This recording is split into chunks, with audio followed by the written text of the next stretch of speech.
estamos viendo cada vez más casos de cáncer de tiroides. Lo que pasa es que la contaminación de nuestro planeta contribuye a eso. Fíjense, en 1986 hubo un accidente en la central nuclear de Chernobyl, creo que queda en Ucrania, ¿no? En 1986. Y se liberó al agua y al ambiente, a la atmósfera, toneladas de material radiactivo. Dentro de esas toneladas, obviamente, había yodo radiactivo. Los centrales nucleares se encargan de formar este tipo de sustancias. Si ustedes imaginan, cuando tenemos cuadros de hipertiroidismo, damos 10 meticuríes y aislamos a los pacientes. Cuando tenemos casos de cáncer, damos alrededor de 100 a 200 meticuríes. Y por supuesto, aislamos al paciente muchos más días. Esta vez se liberó más de toneladas o miles de yodo radiactivo al medio ambiente. Y para rematar, en el terremoto de Japón, creo que fue en 2011, en el terremoto de Japón también salieron cualquier cantidad de material radiactivo, pero ahí la cosa fue más terrible para nosotros, los peruanos, porque el mar Pacífico lo compartimos con Japón, a pesar de estar tan lejos. Entonces, mucha agua que se contaminó llegó a nuestras costas en menos de 24 horas. Así que cuando ustedes están comiendo un ceviche, probablemente estén ingiriendo pescado que tiene radioactividad.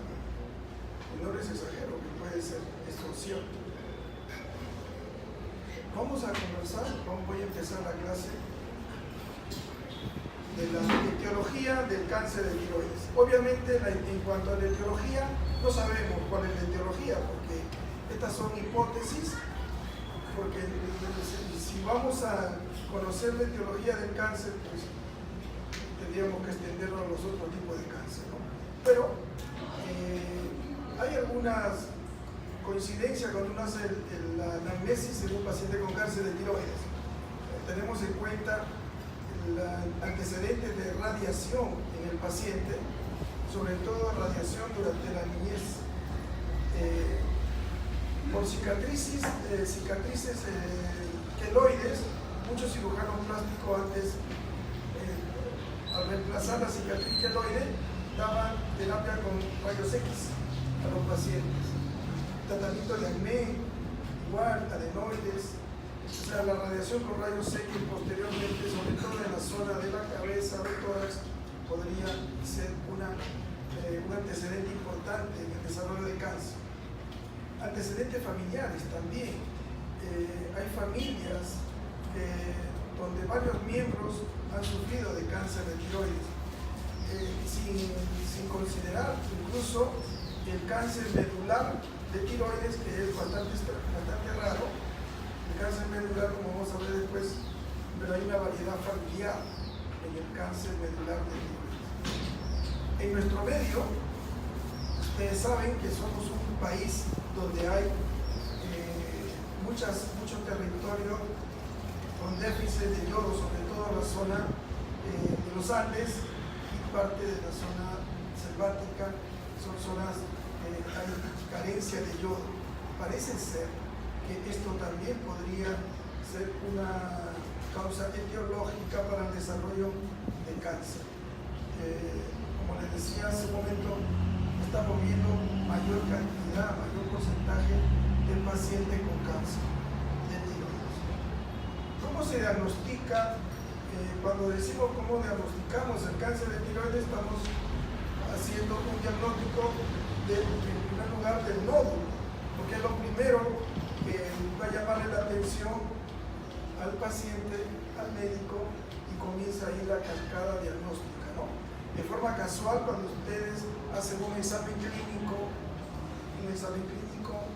general del paciente, tocan el cuello y encuentran un nódulo, ahí comienzan a sospechar y ahí comienza la historia. examen físico la presencia de nódulos.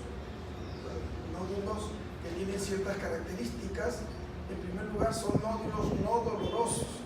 Los nódulos dolorosos generalmente ustedes están ante un cuadro de tiroiditis aguda, pero si es un nódulo que no duele y que está incluso fijado a planos profundos, ese nódulo es sospechoso al examen clínico de ser neoplasia. Ya después hemos puesto acá los exámenes que vamos a desarrollar posteriormente. Cuando ustedes tienen un nódulo tiroideo, lo primero que van a hacer, el primer examen que se le viene a la cabeza es hacerle una ecografía. Y ustedes esperan que el ecografista les diga ciertas características de ese nódulo. En primer lugar, el tamaño. Todo nódulo mayor de 2 centímetros de diámetro es sospechoso de cáncer. El nódulo debe tener otras características para ser sospechoso de cáncer.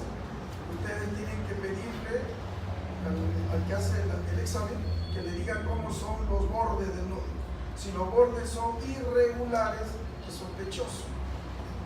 Al interior del nódulo deben describirle la presencia o la ausencia de microcalcificaciones o calcificaciones. La presencia de vascularidad, sobre todo vascularidad de tipo central. Eso aumenta la sospecha de cáncer. Si el nódulo es hipoecogénico, ese nódulo es sospechoso. Los iso y los hiperecogénicos se aleja la sospecha de cáncer. Entonces la ecografía es una herramienta diagnóstica importante. Rara vez hacemos uso de la imagen de resonancia o de tomografía cuando tenemos un nódulo tiroideo. Como vamos a ver después,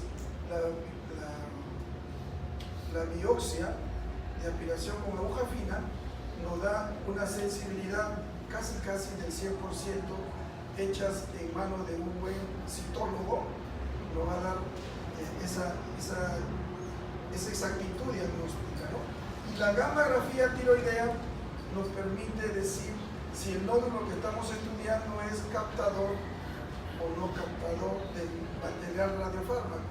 Si el nódulo es frío, la sospecha de cáncer está ahí.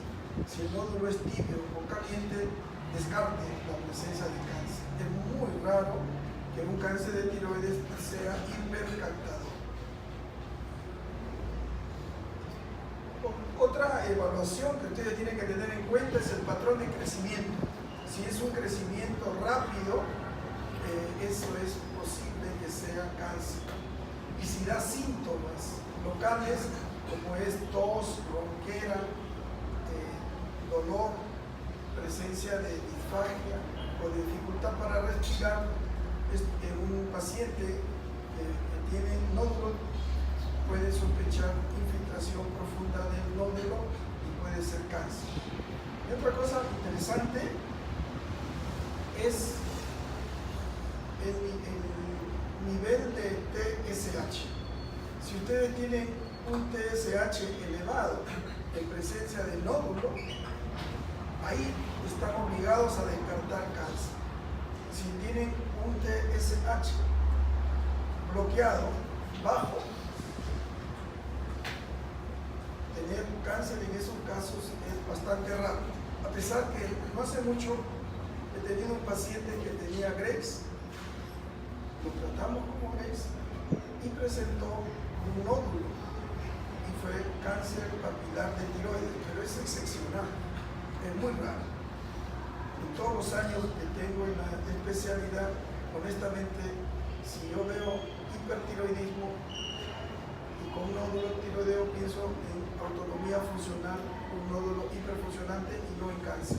Pero en hipotiroidismo sí, sobre todo el TSH elevado con presencia de autoanticuerpos anti-TPO o antitiroglobulina elevado, eso hace pensar que es el territorio adecuado para el desarrollo de una neoplasia cuando el paciente se presenta con nódulo tiroideo. O sea, tienen claro entonces que si ustedes tienen TSH alto y presencia de anticuerpos tiroideos, ese nódulo en un paciente con esas características es sospechoso de cáncer. Es más, generalmente cuando yo tengo una biopsia con un Bethesda 2, por ejemplo, es normal, pero tiene autoanticuerpos y tiene TSH alto, recomiendo operación, que saquen ese nódulo porque posteriormente puede transformarse, puede aumentar la categoría Bethesda a 4 o 5 y convertirse en cáncer franco.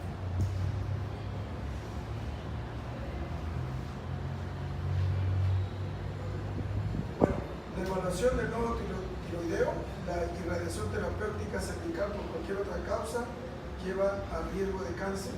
La historia familiar, como le hemos dicho, hay nódulos benignos.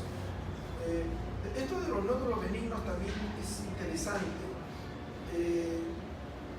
Ayer en la consulta vino una paciente con nódulo benigno, un Bethesda 2, pero tenía, la descripción era células foliculares y células de Hartle. Entonces yo le recomendé a la paciente que se opere, porque la célula de Hartle puede transformarse, así sea un adenoma, posteriormente con el paso de los años puede transformarse en neoplasia. Todo lo que sea adenoma folicular debe ser operado, hay que sacarlo, porque se va a convertir en cáncer folicular posteriormente. No ocurre lo mismo cuando el adenoma es francamente papilar, esos son benignos generalmente. Ya hemos acá evaluado la característica del nódulo, el tamaño, la consistencia aumentada, la sensibilidad, repito, si es un nódulo que es doloroso a la palpación, eso no es cáncer, ¿no? Generalmente es inflamatorio. Y la fijación. La presencia de ganglios, adenopatías cervicales, en un paciente con nódulo, aumenta la sospecha de neoplasia. La aspiración con aguja fina, el procedimiento es sencillo, pero lo que ustedes tienen que tener en cuenta es quién lee la lámina. Tiene que ser un citólogo de experiencia, cosa que es escaso. Entonces, por ejemplo, yo trabajo en el peruano-japonés y ahí tenemos excelentes patólogos, pero hay pocos citólogos. Entonces mando las muestras a la doctora Carmen Miyasato, que es citóloga, una experta citóloga, pero ella no trabaja con nosotros, así que tenemos que mandar la muestra fuera. Y hay que hacer eso para tener una seguridad diagnóstica. El TSH, repito, nódulo con TSH alto, ustedes están en la obligación de descartar cáncer. Y la ecografía con todas las características que ya les hemos dicho. Y la gamografía, solo vean que sea un nódulo hipo o no captador, ¿no? El radiofármaco. El TSH, ustedes tienen que excluir hipertiroidismo o identificar hipotiroidismo con tiroiditis autoinmune. Si identifican hipotiroidismo y tiroiditis autoinmune, ustedes están en sospecha de que ese paciente puede tener cáncer tiroideo. Valor de la ecografía, ya le hemos hablado, ¿no? De los bordes, de las calcificaciones, de la vascularidad central, y si es hipoecogénico, eso aumenta la sospecha. Miren el grado de sensibilidad que tiene la biopsia de aguja fina, ¿no? Casi 100%, casi 100%. Por supuesto, con un hecho diagnóstico con citólogos externos, pero es alta la sensibilidad. ¿Cuáles son los tipos de cáncer tiroideo? Entrando al tema, el cáncer papilar, casi el 80% de los cánceres son de tipo papilar. Estos cánceres tienen una evolución benigna. salvo la estratificación, que vamos a hablar después. Generalmente estos cánceres, ustedes hacen el diagnóstico en personas menores, y si es mujer, menores de 45 años, van a curar al paciente con una cirugía, con todo el tratamiento que les vamos a indicar.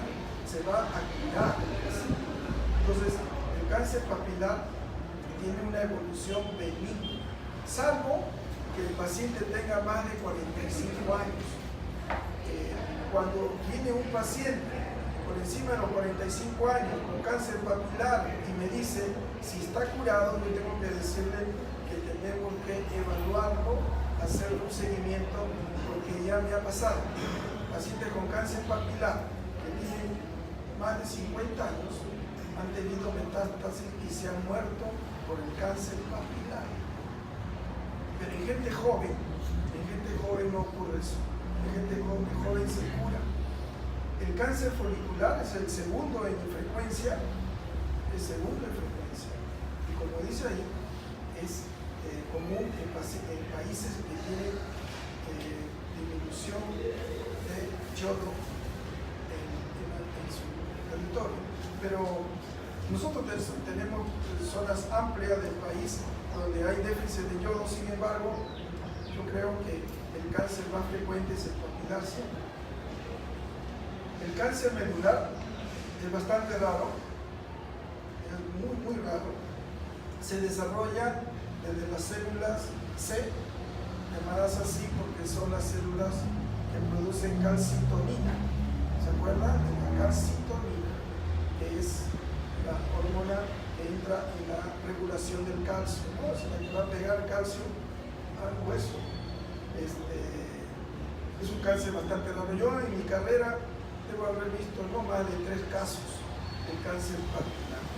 Y de los 3 casos fueron casos esporádicos, no fueron casos familiares.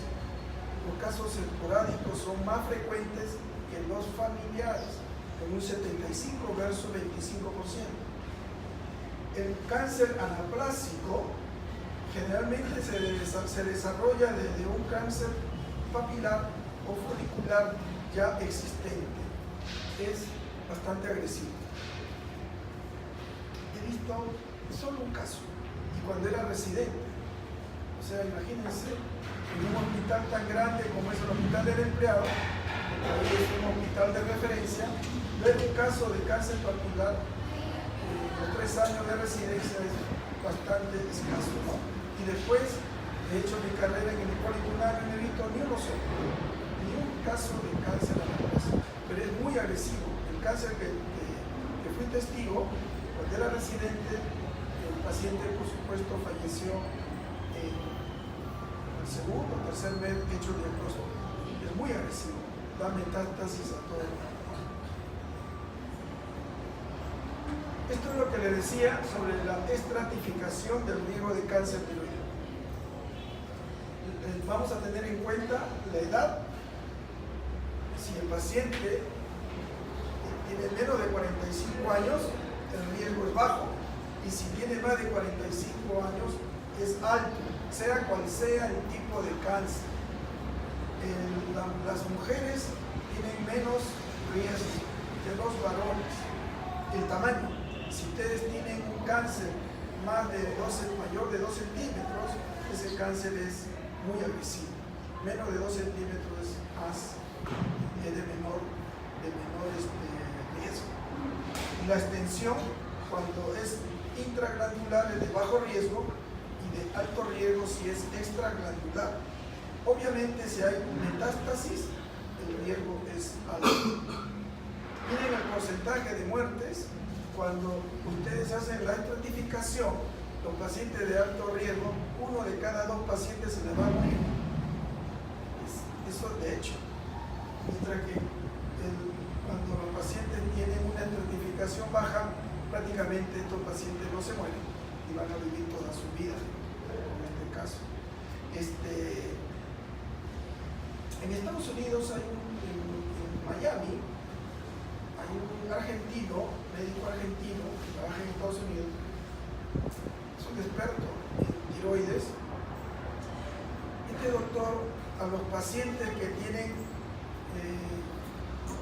cáncer micropapilar o microcáncer papilar, o sea, tienen nódulos menores de 1 centímetro, con diagnosticado de cáncer por PAP.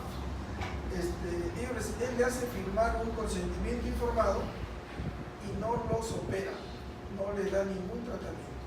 Y ya tiene el seguimiento más de 20 años a estos pacientes con cáncer papilar y cáncer folicular sin hacerle ningún tratamiento, y los pacientes hacen su vida normal.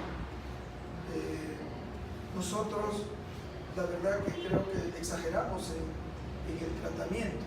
Pacientes de este tipo, que en Estados Unidos los tienen solo en observación, nosotros los operamos, le hacemos tiroidectomía total y le damos yodo radiactivo incluso. Esa es la diferencia. Cuando los pacientes tienen un nivel sociocultural alto, pueden entender. Entre nosotros le decimos que tiene cáncer, microcáncer, de tamaño muy pequeño, el paciente no acepta que se le haga un seguimiento y que no se le toque. El paciente quiere solución, hay que mandarlo a operar. Pero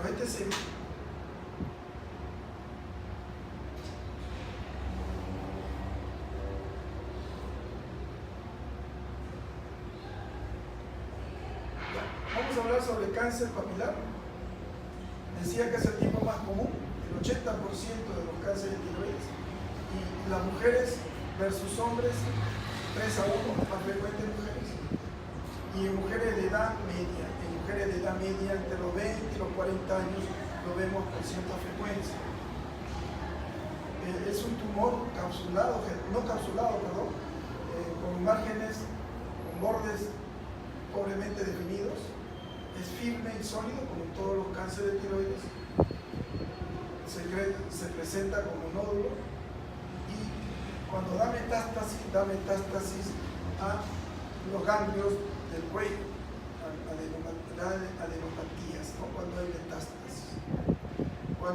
Si tienen ustedes un paciente con nódulo cancerígeno papilar y tiene metástasis, el tratamiento quirúrgico va a ser la resección de toda la tiroides con resección de los ganglios a nivel cervical. Hay que hacer una cirugía un poco ampliada. Y cuando es metástasis a sitios lejanos, el pulmón es el lugar más común de metástasis. El cáncer folicular es el segundo en frecuencia. Se diferencia del papilar porque puede ser un poco más agresivo, y su extensión ya no es de tipo linfático, no va a los ganglios, sino se extiende por vía hematógena y puede ir a lugares mucho más lejanos, como es el sistema nervioso, huesos, pulmones, etc. Hígado también. Este cáncer folicular, repito, es más agresivo. Cuando nosotros tenemos un adenoma folicular, tratamos de que el paciente, o sea, no tiene cáncer todavía el paciente, le decimos que se opere, que se quite ese nódulo, porque se va a transformar, y generalmente se transforma con el paso de los años, se transforma a una neoplasia. No ocurre lo mismo con el cáncer, con los adenomas papilares o con el cáncer papilar.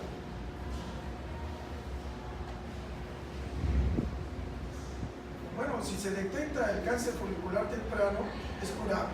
Yo creo que el papilar y el folicular se pueden curar cuando hacemos el diagnóstico en etapa temprana y procedemos a la cirugía en forma temprana. Obviamente, un cáncer grande de más de 3 centímetros tiene mayor riesgo y mayor mortalidad. Es más mórbido, obviamente, y por más que se opere puede tener riesgo de mortalidad. Y si es un paciente con mayor de 45 años, el riesgo está ahí es mayor. Este es un tipo de cáncer de célula de Hutton, felizmente es raro, pero se presenta, he visto varios casos, y la evolución es agresiva. Estos cánceres tienden a ser muy metastásicos. son muy metastásicos y la verdad que se comportan, los casos que he visto han terminado en forma fatal, se han muerto antes de los 5 años. No es frecuente, pero es una variante del cáncer folicular y tenemos que tenerle un poco de cuidado. Lo malo de este tipo de cáncer, siendo el folicular sensible al yodo radiactivo, las células de Hathaway no son sensibles al yodo radiactivo. Entonces podemos darle tratamiento quirúrgico, pero no podemos ir más allá.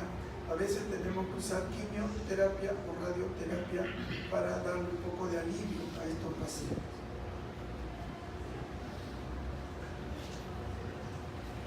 El pronóstico de cáncer de células de Hathaway puede ser benigno o maligno, basado en invasión vascular o capsular. Los malignos tienen un peor pronóstico que otros tumores foliculares y raramente responden a terapia con yodo radiactivo. No responden a yodo radiactivo. El cáncer tiroideo anaplásico, un par de palabras, extremadamente agresivo, muy virulento, compuesto de células indiferenciadas. Un tumor duro, pobremente circunscrito, tiene un crecimiento muy bizarro y fijado a estructuras vecinas. Ocurre en viejos, ese es otro dato importante. El anaplásico muy rara vez le pasa a gente joven, le pasa a gente mayor de 65 años. Y miren, este dato, ¿no? Es 3 veces mayor de riesgo en áreas deficientes de yodo. O sea, deberíamos ver un poco más nosotros, pero no vemos muchos casos de cáncer anaplásico.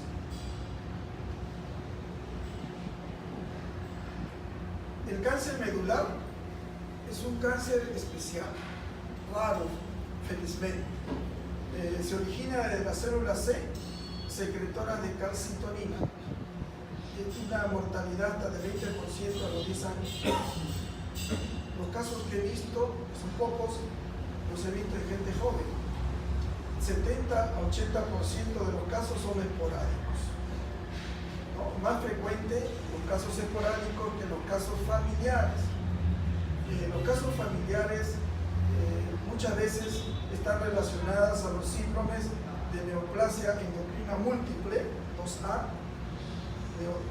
La neoplasia endocrina múltiple 2A se caracteriza por la presencia de feocromocitoma y adenomas paratiroideos. Y el MEN2 es feocromocitoma y adenomas, neuromas, o sea, crecimiento y engrosamiento de nervios periféricos. Pero estas neoplasias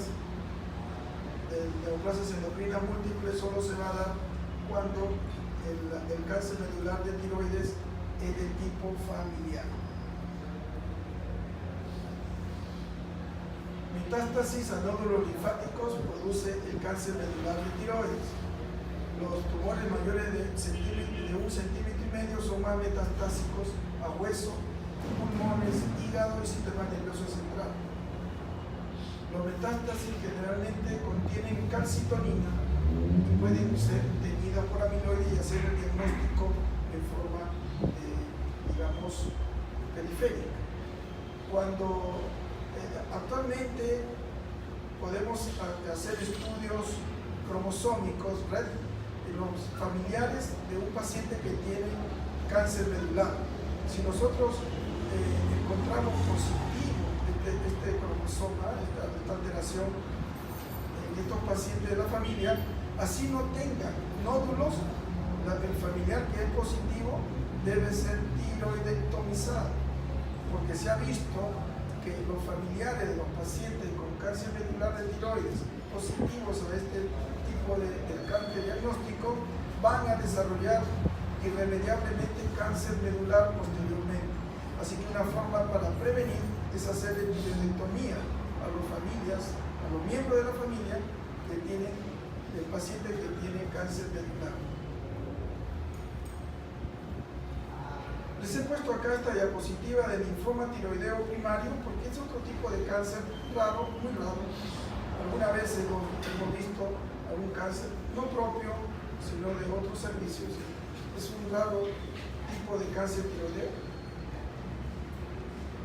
Se desarrolla en el lugar de tiroiditis linfocítica preexistente. Diagnosticado a síntomas obstructivos de vías aéreas, es muy agresivo, son muy agresivos. Pero este es otro tipo de cáncer tiroideo. Bueno, vamos a hablar del tratamiento del cáncer de tiroides. Entonces hemos hablado de que hay 4 tipos de cáncer de tiroides: papilar, que es muy benigno, el folicular, que le sigue en cuestión de benignidad. Son los 2 tipos de cáncer que ustedes pueden decir a sus pacientes que van a curarse, por supuesto teniendo en cuenta la estratificación. El cáncer medular es un tipo de cáncer rarísimo, pero es más agresivo. Y finalmente el anaplásico, ese sí es muerte segura. ¿Cuál es el tratamiento? Todo paciente diagnosticado de cáncer tiene que ir a cirugía. Le van a tener que hacer una tiroidectomía total. Después de la cirugía viene el tratamiento con yodo radiactivo. Para quemar lo que queda de células neoplásicas en el lecho quirúrgico tiroideo, o si hay metástasis. Ustedes tienen que hacer también, antes de este tratamiento, tienen que hacer un barrido o un screening o un rastreo corporal total del paciente después de la cirugía para ver si no hay resto de cáncer en otras partes del cuerpo. Finalmente, la terapia supresiva con hormonas tiroideas también va a ayudar a detener el desarrollo del cáncer. El tratamiento quirúrgico del cáncer tiroideo: paciente diagnosticado sin tiroideo va a cirugía. Los pacientes de bajo riesgo, de acuerdo a la estratificación que hemos conversado, van a lobectomía. Pero esto no ocurre. Generalmente en los pacientes de bajo riesgo los estamos operando y haciéndoles tiroidectomía total. No le damos la chance de que se quede con un lóbulo, porque hemos visto que cuando hacemos lobectomía solamente, o sea, sacar el lóbulo donde está el nódulo cancerígeno, puede después presentar cáncer en el lóbulo contrario, y es un poco difícil de explicarle al paciente que tiene que ingresar a una segunda cirugía. Por eso muchos cirujanos, cuando uno le dice hazle solamente lobectomía, el cirujano me dice, oye, como uno no está en la operación, dice, oye, yo durante la operación no me gustó el otro lóbulo, se lo tuve que sacar porque era sospechoso. Sin embargo, anatomía patológica demuestra que no había nada en el otro lóbulo. Generalmente termina haciéndole tiroidectomía total. Si el cáncer es de alto riesgo, la tiroidectomía total sí está justificada, incluso con extensión a vaciamiento ganglionar de muchos pacientes. La terapia con yodo 131 en el grupo de bajo riesgo no se justificaría, pero les soy honesto, incluso en el grupo de bajo riesgo damos yodo radiactivo. Cuando se trata de cáncer, si comparamos el tratamiento con yodo radiactivo en los pacientes con hipertiroidismo, quedamos entre 7 y 12 a 15 milicuries. En cáncer, el tratamiento tiene que ser por encima de 100 milicuries, entre 100 y 200 milicuries después de la operación. En los pacientes, sobre todo en los pacientes de alto riesgo, o sea, aquellos pacientes que tienen nódulos mayores de 2 centímetros, damos yodo radiactivo en dosis altas. Si se trata, por ejemplo, de una mujer joven, 20 o 25 años, que tiene cáncer de tiroides, hacemos tiroidectomía total, le damos yodo radiactivo, 150 milicuries, y esa mujer después se casa, la preocupación que va a tener va a decir, doctor, ¿voy a tener mis embarazos normales, mis hijos normales? La respuesta es sí, no hay problema. Tengo varios pacientes que han tenido diagnóstico de cáncer tiroideo, han recibido dosis altas de yodo radiactivo y después han tenido gestación y no ha habido ningún problema con los niños. Lo que sí, cuando una paciente recibe yodo radiactivo, ustedes tienen que decirle que no puede embarazarse durante 12 meses, un año. Después de un año puede ya salir embarazada. Antes de ese tiempo no, porque la radiación puede llegar al feto y haber problemas. La ablación de remanente con yodo 131. Ustedes hacen un rastreo corporal y si encuentran, por ejemplo, el tejido tiroideo en el peritoneo, en el hígado, etc., ustedes tienen que dar yodo radiactivo a ese paciente. O sea, la ablación de remanentes es recomendada cuando hay metástasis, a cualquier nivel.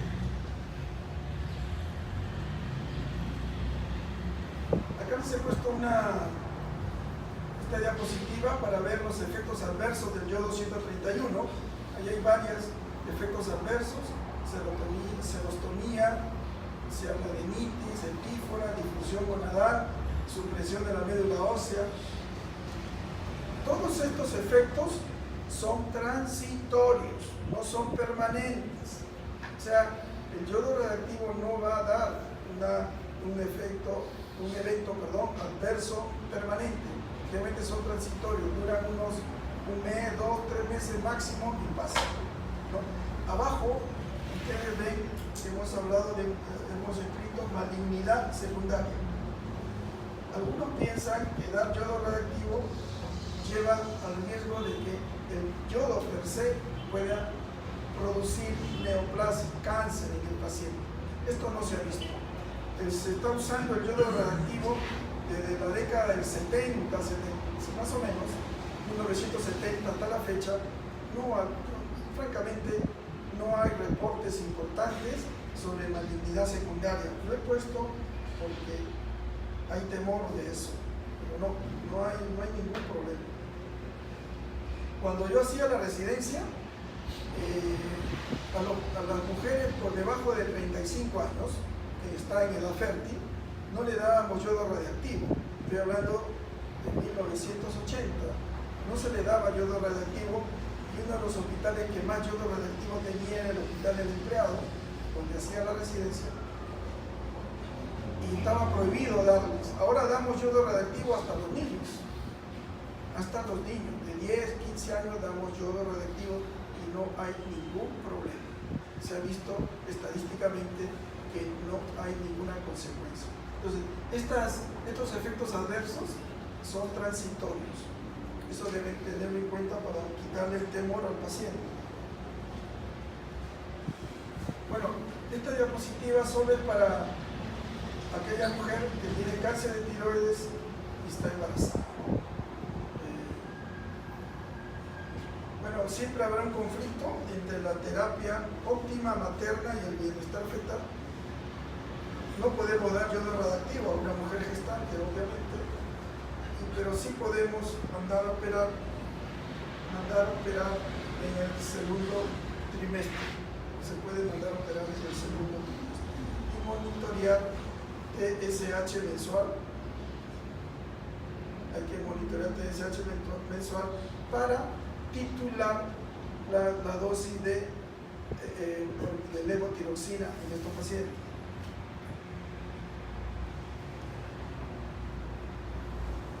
Ustedes saben que la mujer gestante tiene factores de crecimiento, entonces el cáncer se puede volver más agresivo. ¿Cuál es el seguimiento que debemos hacer en un paciente que ha sido operado y que ha recibido yodo radiactivo y que está en terapia con eutirox o con levotiroxina? Lo que tenemos que hacer periódicamente es un scan corporal total, o sea, un rastreo a ese paciente. De acuerdo a la agresividad, de las características del cáncer, lo podemos hacer anual o cada 2 años, si amerita eso, ¿no? Pero ustedes también lo que pueden hacer es medir tiroglobulina, medición de tiroglobulina sérica, porque la tiroglobulina es una sustancia que solo la secreta el tejido tiroideo. Entonces, si se supone que ustedes han hecho tiroidectomía total, la tiroglobulina debe estar en 0. Si tienen tiroglobulina positiva, significa que hay tejido tiroideo remanente. Y esto significa que el cáncer se está reactivando. Por lo tanto, el dosaje de tiroglobulina es fundamental en el seguimiento del paciente con cáncer de tiroides. Muy bien.